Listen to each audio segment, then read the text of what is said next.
Hai dan Assalamualaikum. Di sini saya akan bercerita mengenai legenda Puteri Gunung Ledang. Di atas puncak Gunung Ledang tinggal seorang Tuan Puteri yang sangat jelita, dikenali sebagai Puteri Gunung Ledang. Namun, Puteri Gunung Ledang bukanlah tinggal keseorangan di atas Gunung Ledang itu. Dia ditemani oleh para dayang yang menjadi teman dan pembantu setianya. Malah, kononnya terdapat seorang nenek kebayan tinggal bersama-sama dengan mereka. Segelintir penduduk di beberapa buah kampung berhampiran kaki Gunung Ledang sering mendaki gunung itu. Mereka mencari pelbagai jenis hasil hutan di atas gunung itu. Sekali-sekala, mereka terserempak dengan Puteri Gunung Ledang. Hal ini demikian kerana Puteri Gunung Ledang sering memberi pertolongan apabila mereka tersesat jalan atau ditimpa sesuatu kesusahan. Oleh yang demikian, nama Puteri Gunung Ledang menjadi sebutan dan termasyhur ke mana-mana. Sekali, kemasyhuran Puteri Gunung Ledang yang terkenal sangat jelita itu sampai kepada pengetahuan Sultan Mahmud Shah yang sedang memerintah di negeri Melaka. Maka timbullah hasrat dalam hati baginda untuk menjadikan Puteri Gunung Ledang sebagai permaisurinya. Sultan Mahmud Shah lalu memaklumkan hasratnya itu kepada sekalian pembesarnya. Maka terkejutlah para pembesar baginda apabila mendengar kata-kata itu. Namun, masing-masing hanya berdiam diri kerana tidak berani menegur kehendak Sultan Mahmud. Malahan Datuk Bendahara juga tidak berani bersuara apa-apa. Bukanlah mudah untuk mencari Puteri Gunung Ledang itu kerana bukan semua orang bertuah dapat bertemu dengannya, fikir Datuk Bendahara dalam hatinya. Namun, apalah daya bagi Datuk Bendahara? Beliau tahu Sultan Mahmud sangat bengis dan pantang dihalang segala hendak hatinya. Jika ada sesiapa yang ingkar, mautlah padanya. Mahu tidak mahu, terpaksalah beliau memilih dan menentukan beberapa orang daripada kalangan pembesar istana untuk pergi mencari dan meminang Puteri Gunung Ledang. Datuk Bendahara memilih Tun Mamat sebagai ketua. Tidak ketinggalan, beliau turut memilih Datuk Sang Setia supaya ikut serta dalam rombongan itu. Beliau berharap Datuk Sang Setia sebagai seorang tua yang berpengalaman luas akan dapat turut membantu Tun Mamat. Better mahu Datuk Laksamana Tun Tuah turut pergi bersama-sama, titah Sultan Mahmud. Terkejutlah Datuk Bendahara mendengar titah itu. Beliau sengaja telah mengecuali Laksamana Hang Tuah kerana tidak ingin membebankannya dengan sebarang kerja berat lagi. Lebih-lebih lagi, kerana Laksamana Hang Tuah ketika itu sudah sangat berusia dan selalu pula berkeadaan uzur. Laksamana Hang Tuah pun memahami perasaan hati Datuk Bendahara. Namun kerana tidak ingin mendahaka kepada Sultan, beliau tetap patuh pada titah itu. Ampun tuanku, titah tuanku tetap patut junjung, sembah beliau. Sukacitalah hati Sultan Mahmud, bukan kepalang apabila mendengar sembah Laksamana Hang Tuah. Baginda sangat mengharapkan cita-citanya akan tercapai. Tiba hari ditetapkan, berangkatlah rombongan utusan Sultan Mahmud menuju ke Gunung Ledang. Jauhnya bukan kepalang, perjalanannya pula bukan mudah untuk ditempuh. Meredah rimba belantara, menyeberang sungai, mendaki bukit dan menuruni lurah. Namun, segala pahit ketik itu terpaksa mereka tempuhi. Akhirnya, mereka tiba di sebuah kampung berhampiran Gunung Ledang itu. Maka tercenganglah orang kampung apabila mengetahui bahawa rombongan itu adalah utusan daripada Sultan Melaka yang datang untuk meminang Puteri Gunung Ledang. Namun, tiada seorang pun daripada kalangan orang kampung itu yang berkesanggupan untuk menolong mereka. Kan kami tidak ingin membantu, ujar penduduk kampung. Kami sendiri tidak mengetahui di manakah sebenarnya tempat tinggal Puteri Gunung Ledang di atas gunung itu. Puteri Gunung Ledang itu mungkin seorang puteri bunian. Sebab itulah tempat kediamannya tidak diketahui oleh sesiapa pun, sampuk yang lain pula. Mahu tidak mahu, terpaksalah rombongan itu meneruskan usaha untuk cuba mencari sendiri Puteri Gunung Ledang itu. Jikalau mereka pulang tanpa sempat bertemu Puteri Gunung Ledang, nescaya mukalah Sultan Mahmud. Mereka lalu meneruskan perjalanan ke kaki Gunung Ledang. Tiba di kaki gunung itu, mereka berehat seketika. Laksamana Hang Tuah sangat kepenatan kerana usianya sudah lanjut tua. Begitulah juga halnya dengan Datuk Sang Setia.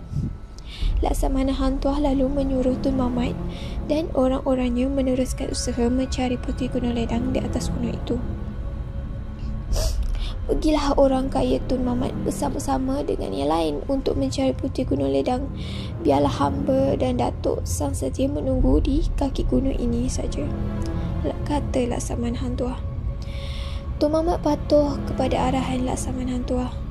Beliau bersama-sama dengan beberapa orang pemuda lain meneruskan usaha menaiki Gunung Ledang.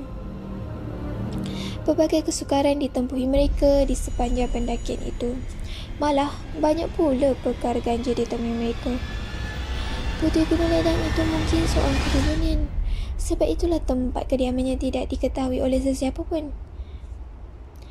Mahu tidak mahu, terpaksalah rombongan itu meneruskan usaha untuk mencari sendiri Puteri Gunung Ledang itu. Jikalau mereka pulang tanpa sempat bertemu Puteri Gunung Ledang, nescaya mukalah Sultan Mahmud. Mereka lalu meneruskan perjalanan ke kaki Gunung Ledang. Tiba di kaki gunung itu, mereka berehat seketika. Laksamana Hang Tuah sangat kepenatan kerana usianya sudah lanjut tua. Begitulah juga halnya dengan Datuk Sang Setia. Laksamana Hang Tuah lalu menyuruh Tun Mamat dan orang-orangnya meneruskan usaha mencari Puteri Gunung Ledang di atas gunung itu.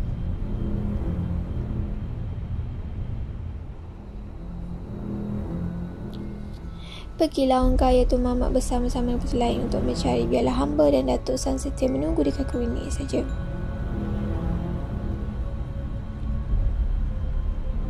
Tun Mamat patuh kepada arahan Laksamana Hang Tuah. Beliau bersama-sama dengan beberapa pemuda lain meneruskan usaha menaiki Gunung Ledang.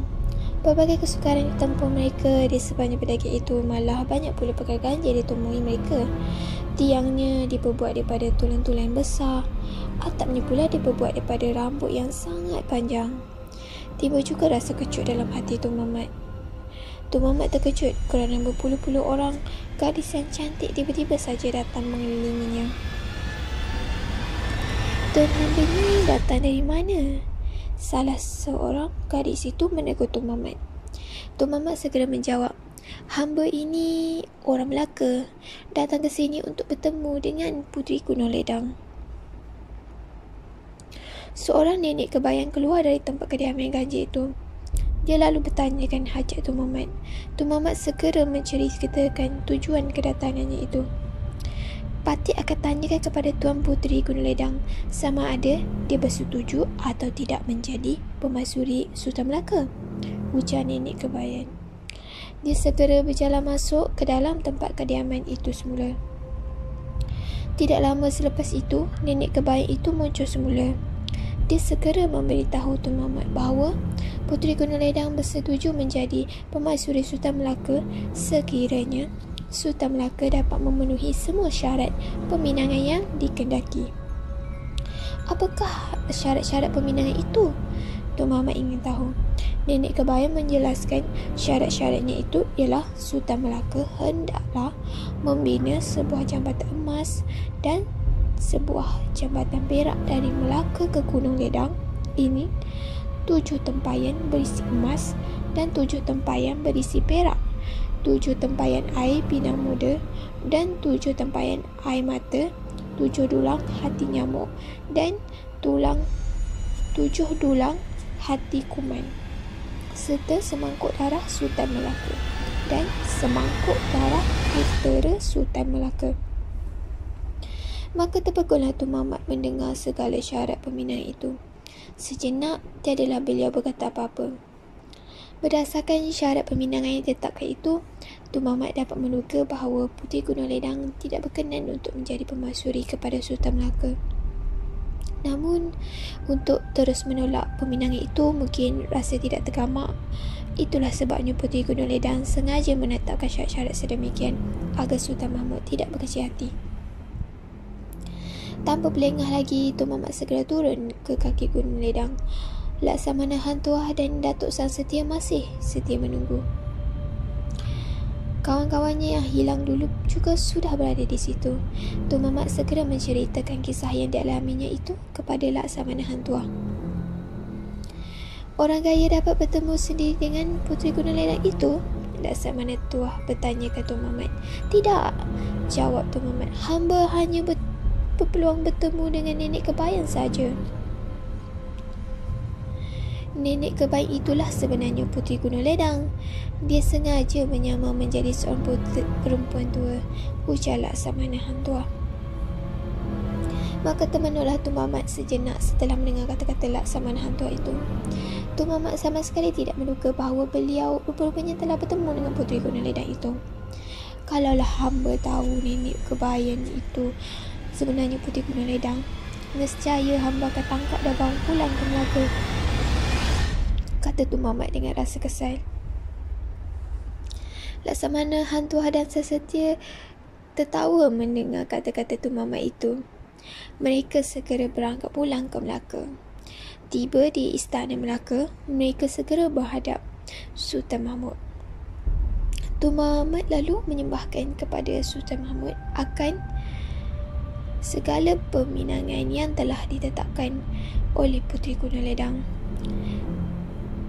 Maka terbekunlah Sultan Mahmud mendengar segala syarat peminangan itu. Malah sekalian pembesar turut terkejut setelah mendengar kata-kata Tun Mamat itu. Masing-masing tunduk berdiam diri setelah melihat Sultan Mahmud termenung panjang memikirkan hal itu.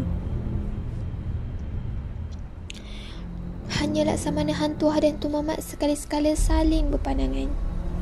Mereka mengetahui tujuan Puteri Gunung Ledang sengaja menetapkan syarat sedemikian, iaitu menolak secara halus peminangan itu agar tidak mengecilkan hati Sultan Melaka. Lamalah Sultan Mahmud berdiam diri, termenung panjang kerana tidak menyangka akan demikian rupa-rupanya syarat peminangan yang ditetapkan oleh Puteri Gunung Ledang itu.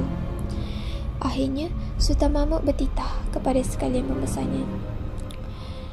Jikalau beta mahu, nescaya segala syarat peminangan yang ditetapkan oleh Puteri Gunung Ledang itu akan dapat beta penuhi. Akan tetapi, syarat semangkuk darah putera Sultan Melaka tiadalah sanggup beta penuhi. Tiadalah sanggup beta tempuhi. Tiadalah sanggup beta mengambil darah daripada putera beta sendiri semata-mata untuk berkahwin dengan Puteri Gunung Ledang. Maka legalah hati para pembesar setelah mendengar kata-kata Sultan Mahmud itu. Pada mulanya, mereka menyangka Sultan Mahmud tentu akan sanggup berbuat apa sahaja untuk mencapai sebarang cita-citanya. Sebarang kehendak Sultan Mahmud tidak mungkin dapat digalang. Kini, mereka berasa lega kerana Sultan Mahmud sudah membuat keputusan sedemikian. Wahai Tun Mamat dan Datuk Laksamana Tun Tuah, kita lupakanlah saja tentang Puteri Gunung Ledang itu. Tidak perlulah dia menjadi permaisuri Melaka. Biarkanlah dia tak tinggal di atas puncak Gunung Ledang itu, ujar Sultan Mahmud. Tun Mamat, Laksamana Hang Tuah, Datuk Sang Setia dan Datuk Bendahara tersenyum panjang. Sejak itu, tiadalah lagi Sultan Mahmud menyebut nama Puteri Gunung Ledang. Malah, baginda melarang orang Melaka pergi ke kaki Gunung Ledang semasa hayat hidupnya. Salah sebuah pantun yang pernah diungkapkan oleh Puteri Gunung Ledang dan dayang-dayangnya yang tinggal menjadi sebutan orang di sepanjang zaman sampailah sekarang. Dangilah mangku puan, lemak sisik ikan berdada. Adakah gila bagimu tuan, burung terbang dipipiskan dada. Sekian saja.